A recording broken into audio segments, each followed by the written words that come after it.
Good day, everyone. Today, I am going to discuss the Module 7, Lesson 3, Intellectual Property Rights and the Development and Use of Digital Materials. What is intellectual property? So, before I proceed, let me read first the learning objectives or the learning outcomes. First, identified examples of intellectual property rights and educational setting. Second, define the copyright laws. Third, cited consequences when copyright laws were violated. Now, what is intellectual property right? So, the intellectual property protection is important in fostering the innovation.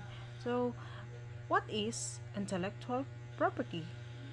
According to the World Intellectual Property Organization or WIPO, it is refers to the creations of mind such as invention, literary, artistic works, designs, and symbols, name, and images used in commerce. Okay, this intellectual property rights, ito yung mga gawa ng tao mula sa kanilang karunungan. Halimbawa, yung mga literary or artistic works, mga inventions, mga designs and symbols, name or yung mga logo, like for example that are used in commerce. Any intellect creations that anything that is produced by our creations of mind is called intellectual property. Now, the IPOPEL or the Intellectual Property Office of the Philippines administers and implements the state policies in relation to intellectual property. So the IPOPEL, ang IPOPEL ay nag-iimplementa ng mga palisiya tungkol dito sa intellectual property. Ano-ano ba ang mga ito? So, here we have the Republic Act 8293. So, this act was implemented by IPOPEL.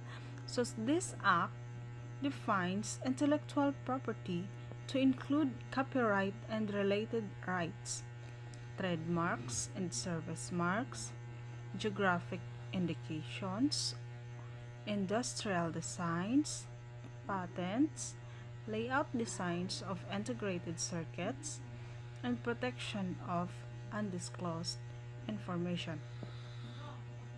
So, nakapaloob dito sa Republic Act 8293 ang mga policies na tinatawag na copyright. Napapansin nyo sa sa books or sa yung mga vlogger or yung mga vlogger nagkakaroon sila ng copyright kung gagamitin nila ang isang music na hindi original nila. Gumagamit sila ng music, yung mga gumagamit sila ng mga music na hindi nila sariling composed, yun ay nagkakaroon sila ng copyright or ng penalty or bayad doon sa ginagamit nilang music. So, yun yung copyright. Yung mga trademarks and service marks.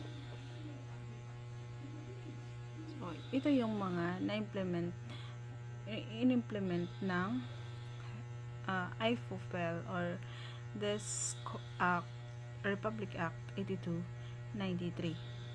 Okay. So, ano nga ba yung copyright?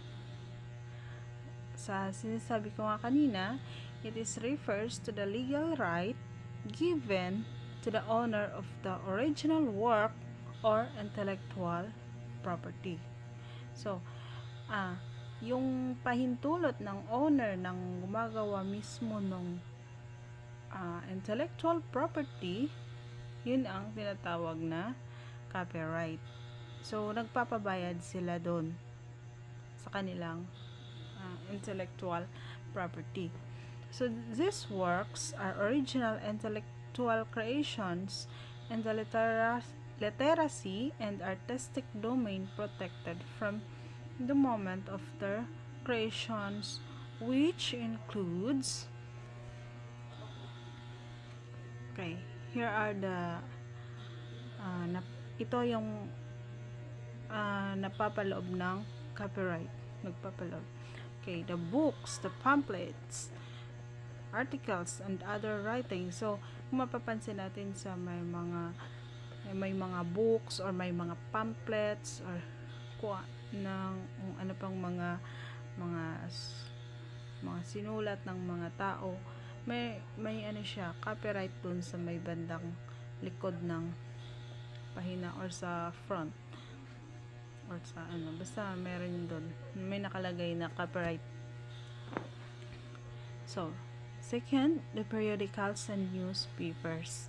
Third, lectures, sermons, addresses, dissertation prepared for oral delivery. So, hindi lang pala yung mga books, no, or mga newspapers or periodicals ang pwedeng nagkakaroon ng copyrights, na pwede rin pala yung mga lectures or sermons or addresses or yung mga speech, yung mga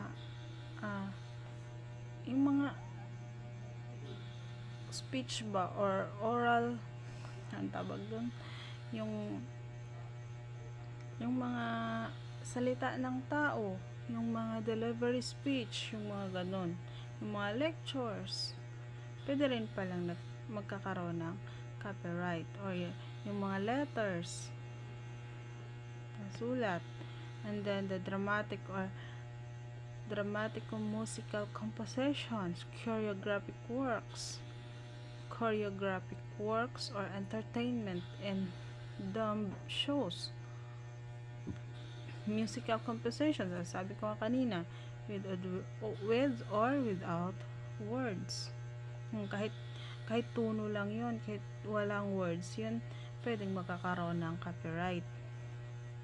Works of drawing, painting, architecture, sculpture, engraving, lithography, or other works of art, models, or design for work of arts.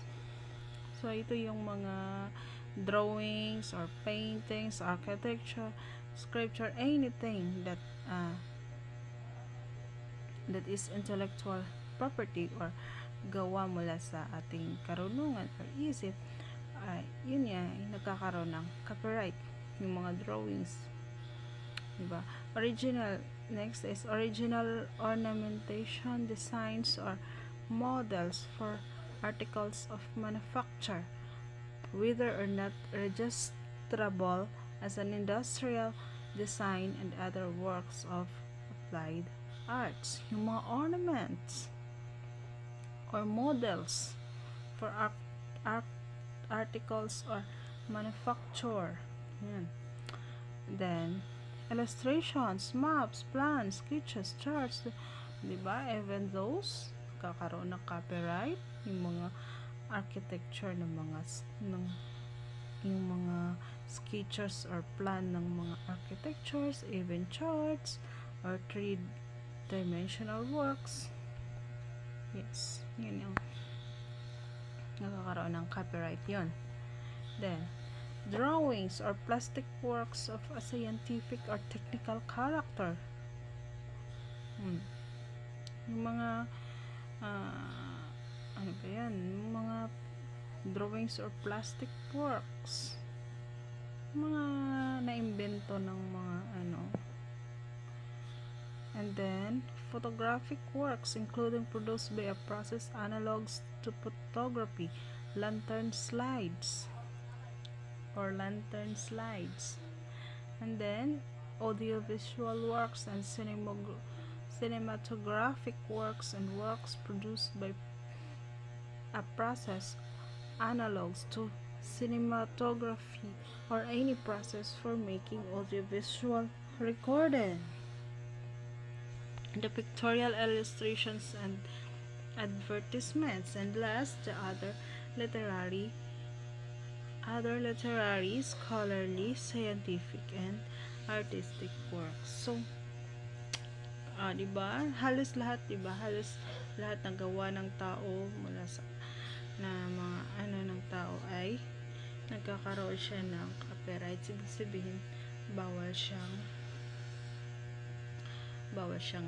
gayahin or bawal siyang gamitin.